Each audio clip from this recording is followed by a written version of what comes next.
This is the fascinating story of Dantro, the Planet Man, troubleshooter for the League of Planets organization, the law enforcement body for peace and justice in the celestial world, whose headquarters and center of operations are situated on the capital of all the planets, Planaria Rex.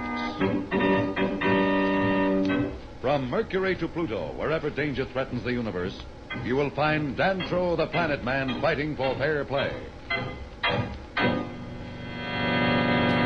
In a moment, the Planet Man.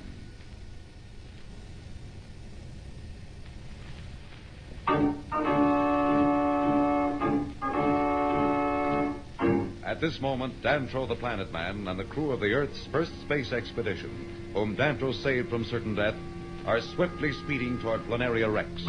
They have just gotten out of the reach of some unidentified bogey spaceships. Dantro's ship, the Planeteer, is the most breathtaking engineering feat the Earth people have ever seen. It's as large as a fortress, and an endless system of instruments and mechanisms in the control chamber give it the appearance of a fantastic flying laboratory. Dantro is speaking. With the use of this cosmic communicator, we've been able to watch the Earth for many years. This is how we knew all about your experiments, Professor Darrow, in the moment you took off for the moon.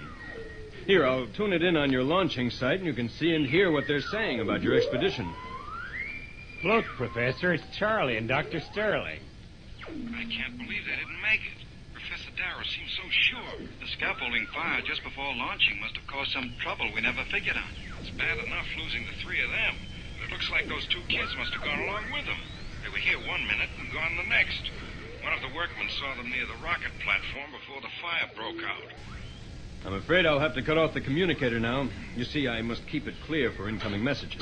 But what is this? Emergency garble signal. Let me hit that key. I've got to decode this message. This is Dantro. I am reading. Dantro, this is Judge Augustus. Have you contacted the Earth people? Yes, sir. They're aboard the Planeteer. Good. Friends from Earth, forgive this hurried greeting. I'll welcome you personally when you arrive. Dantro, get back as quickly as possible. There's trouble brewing. What's wrong? Marston is up to some evil. Get back at once. Yes, sir. Signing off. Brace yourselves. I'm giving her the works. Attention, all hands. Jets alive. Jets alive.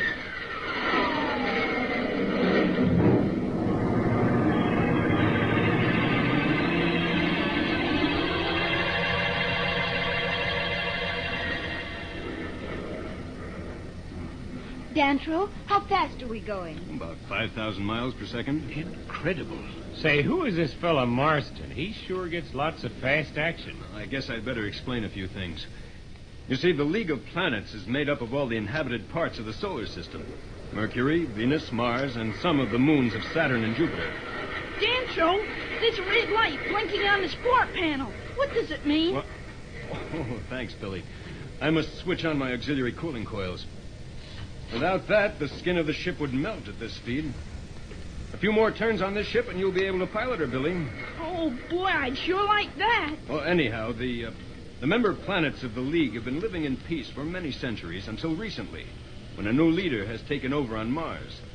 His name is Marston, and he's been plotting the conquest of the solar system.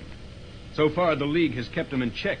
However, I'm afraid that once his plans are known, war between the worlds will be inevitable. Why don't you punch him in the nose? Now, Billy. You're talking just like an old-fashioned cowboy, Billy.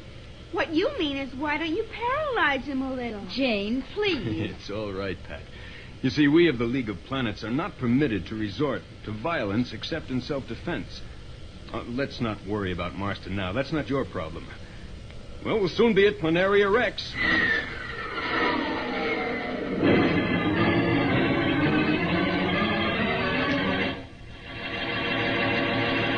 We'll return to the exciting story of the Planet Man in just a moment. So, level off.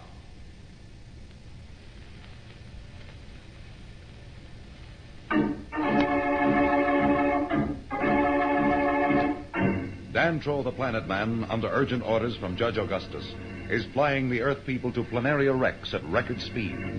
On the planet of the unknown, the mysterious planet Mars, certain plans are taking shape which can only mean that Marston, the dictator of Mars, is up to some foul play. As we look into the cold, foreboding secret meeting place of the Martian Council, we find Marston, a giant, fierce, ruthless ruler, holding court with his council.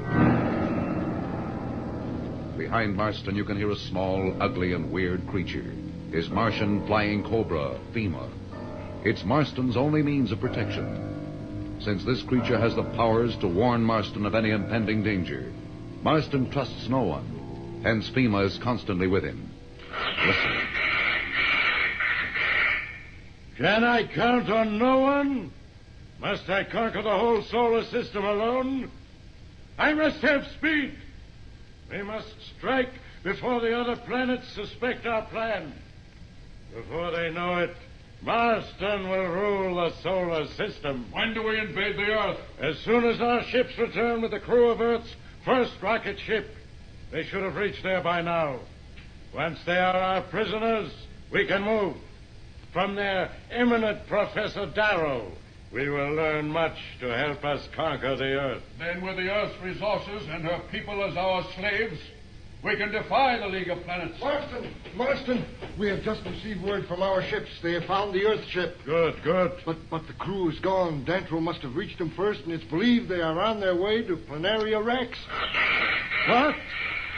Must everyone fail me? Have the ships return immediately. When they arrive, execute the commanders of both ships.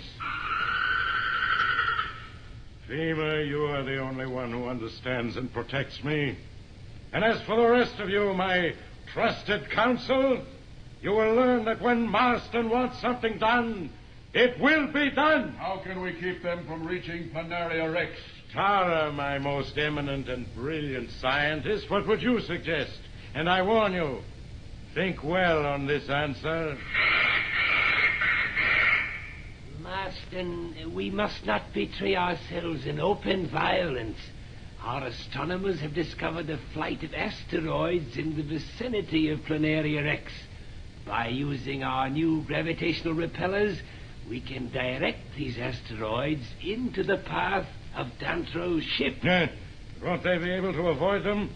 You know only too well that Dantro's ship is equipped with deflectors. It will be impossible for any deflectors to deal with so many asteroids at the speed at which they are traveling.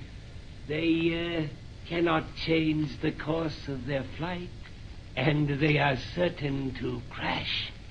Proceed with your plan, and do not fail. Remember that at this moment, we are trying to confuse the League of Planets Council into voting for our plan to, shall we say, peacefully contact the Earth. Our representative is ridiculing Judge Augustus' story of an Earth rocket ship because we were supposed to have destroyed the ship and captured its crew. We must not look like fools. And speaking of fools, you can all leave now.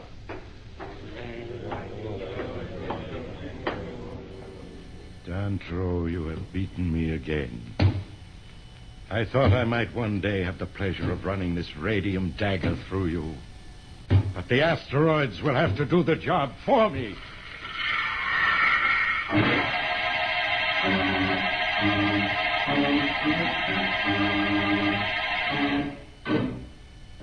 As the representative of Mars, I say to this council, why do we wait any longer? I repeat to this council that there is no rocket ship from Earth in an orbit about the moon.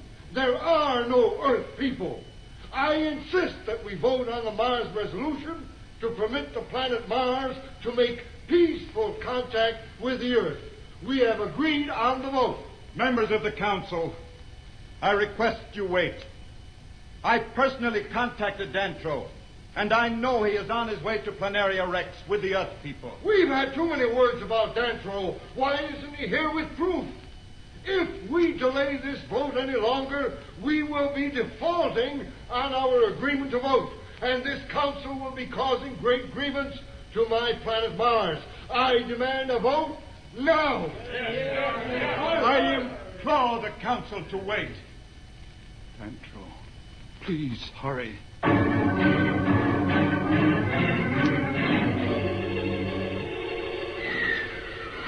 Boy, what a way to travel. No need for gravity shoes. I can't wait until we get this drive in the Constitution. It's just wonderful for my corn. I'm sure that League of Planets has other things to do besides worry about your corn. Hey, what's up? What a weird noise. Hurts my ears. What's this? I can't understand it. We seem to be running into a field of asteroids that shouldn't be in this area. Won't your deflectors take care of that? The deflectors will take care of any ordinary obstructions, but there are hundreds of asteroids ahead. My latest report from Central Control shows them to be 3 million miles away. It's impossible, but there they are. Is there any danger? Can we go around them? We're traveling so fast, it's impossible to change course that much. I'm slowing down, but I'm afraid we're going to hit them right smack in the center. All hands secure ship. Stand by for possible collision. Well, Dantro the Planet Man and the Earth people seem to be in quite a spot. We'll be back in a moment. But first, here is a message that the Planet Man wants you to hear.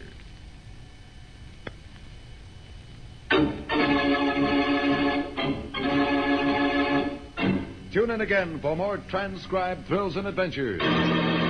Find out what happens to the Earth people as they speed toward a new world on Planaria Rex.